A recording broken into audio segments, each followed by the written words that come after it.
श्री गणेशाय नमः। करक चतुर्थी व्रत कथा अर्थात करवा चौथ। प्रेम से बोलिए गणेश भगवान की जय। मानधाता ने कहा कि इंद्रकील गिरी पर तप के लिए अर्जुन के चले जाने के बाद द्रौपदी खिन्न चिंता करने लगी कि हे अर्जुन, कहाँ हो तू।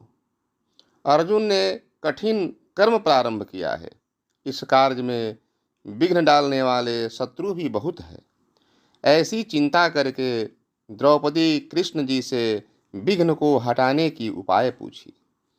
द्रौपदी ने कहा कि जगत के नाथ, आप मुझे ऐसा व्रत बतलाएं जिसके करने से सभी चिंता विघ्न नष्ट हो जाए। श्री कृष्ण जी ने कहा कि हे महाभागे, पार्वती ने शंकर जी से इसी प्रकार पूछा था। तब शंकर जी ने पार्वती जी से जो कहा था सो हे बरारोहे, उसी करक चतुर्थी नामक व्रत को मैं कहता हूँ, सुनो, जो सब प्रकार के विघ्नों को हरण करने वाला है।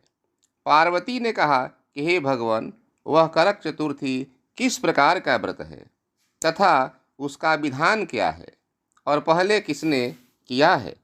तब शंकर जी कहते हैं कि हे पार्वती, रत्न विभूषित चार दीवारियों से घिरे हुए स्वर्ण तथा चांदी के भवनों से भरे हुए विद्वान पुरुषों से सुशोभित लोकों को वश में करने वाली दिव्य स्त्रियों से शोभायमान, जहाँ वेद ध्वनि हो रही है, ऐसे स्वर्ग से भी मनोहर परम रमणीक शक्र प्रस्थपुर अर्थात आज के वर्तमान में नई दिल्ली एक वेद शर्मा नाम का ज्ञानी ब्राह्मण रहता था। उसकी पत्नी का नाम लीलावती था। उसके महापराक्रमी 7 पुत्र तथा संपूर्ण लक्षणों से युक्त वीरवती नाम की एक पुत्री उत्पन्न हुई। उसकी आंखें नील कमल के समान और मुख चंद्रमा के समान था। उसके विवाह के योग्य समय आ जाने पर वेद शर्मा ने एक वेद शास्त्र के विद्वान ब्राह्मण को विवाह की विधि से उसे प्रदान कर दिया।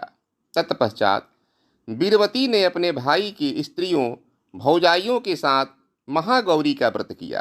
तत्पश्चात कार्तिक कृष्ण चतुर्थी के दिन व्रतोपवास करके सायंकाल में स्नान करके सबों ने भक्ति भाव से वट वृक्ष का चित्र बना करके उसी के नीचे शंकर जी, गणेश जी, स्वामी कार्तिकेय जी के साथ पार्वती जी का चित्र बनाया और नमः शिवाय इस मंत्र से गंध अक्षत पुष्प आदि से गौरी देवी का पूजन किया। फिर शिव जी, गणेश जी तथा खड़ानन का अलग अलग पूजन करती हुई पकवान, अक्षत तथा दीप से युक्त 10 करवा और गेहूं के पिसान और गुड़ से बना नैवेद्य, ठेकुआ और भी अनेक प्रकार के फल आदि भोज्य पदार्थ को अर्पण किया।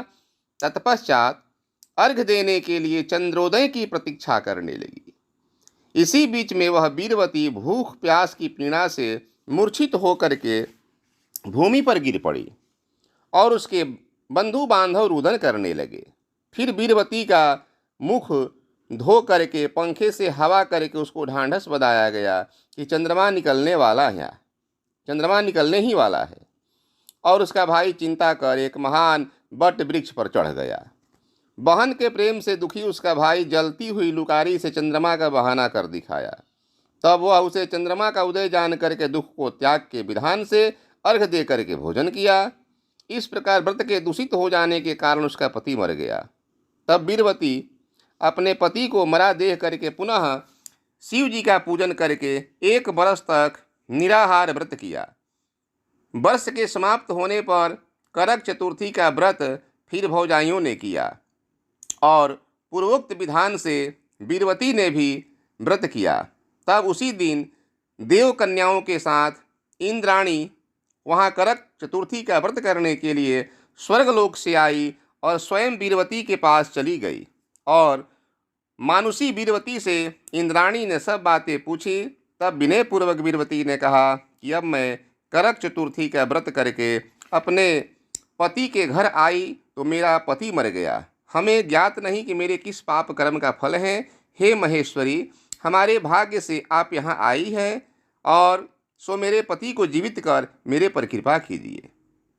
इंद्राणी ने कहा कि हे सुभगे, गत वर्ष जो तुमने अपने पिता के घर करक चतुर्थी का व्रत किया था, तो फिर बिना चंद्रमा के उदय हुए ही तुमने व्यर्थ में अर्घ्य दे दिया, इसलिए व्रत दूषित हो गया। इसी से तुम्हारा पति मर गया। अब इस समय यत्न से इस करक चतुर्थी व्रत को करो। तत्पश्चात इस व्रत के प्रभाव से मैं तुम्हारे पति को जीवित कर दूंगी।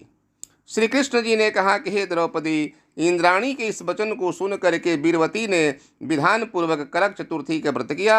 इस प्रकार उसके व्रत को करने से इंद्राणी ने प्रसन्न होकर के जल द्वारा अभिसिंचित कर उसे पति को जीवित कर दिया, देवता के समान हो गया।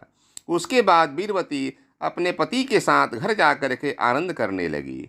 वीरवती के लिए व्रत के प्रताप से उसका पति धन धान्य पुत्र तथा आयु को प्राप्त किया, इसलिए इस व्रत को तुम भी यत्न पूर्वक करो। सूत जी ने कहा कि हे ऋषियों, इस प्रकार कृष्ण के वचन को सुन करके द्रौपदी ने इस व्रत को किया, जिसके प्रभाव से संग्राम में कौरवों को जीत करके पांडवों ने अतुलनीय राज्य प्राप्त कर लिया तथा जिससे उनका दुख चला गया। जो सौभाग्यवती स्त्री इस करक चतुर्थी का व्रत करके सायंकाल में पूर्वोक्त विधान से पूजन करेंगी, वे पुत्र धन अतुल यश को पाएंगी। करक इस मंत्र को पढ़ करके दुग्ध अथवा जल से पूर्ण कलश में पंचरत्न डाल करके ब्राह्मण को दे और कहें कि हे गणेश जी, इस करवा दान से मेरे पति बहुत काल तक जीवित रहें, मेरा सौभाग्य सदा बना रहे। सुहागिन स्त्रियों को भी दे और उनसे भी करावें। इस प्रकार के व्रत को सौभाग्य की इच्छा वाली जो स्त्री करेगी, वह सौभाग्य पुत्र तथा अचल लक्ष्मी को प्राप्त करेगी। इस प्रकार से वामन पुराण के अंतर्गत जो यह कथा है करक चतुर्थी का संपन्न हुआ। इसलिए भारतवर्ष के हर सौभाग्यवती स्त्री का परम कर्तव्य है कि इस व्रत को करें और अपने पति को दीर्घायु बनाएं, घर में शांति सौभाग्य धन जन अन्न हर प्रकार के संपदा प्राप्त हो और गणेश भगवान, श्री कृष्ण भगवान, गौरी शंकर सब प्रकार के शांति प्रदान करे। और इस प्रकार जो स्त्री इस करक चतुर्थी के व्रत को करती है, उसे संपूर्ण फल की प्राप्ति होती है, सब सिद्धियां प्राप्त होती हैं। इसमें कहीं भी सोचने की बात नहीं है। जो विधि विधान बतलाए गए हैं उस प्रकार इस व्रत को करें।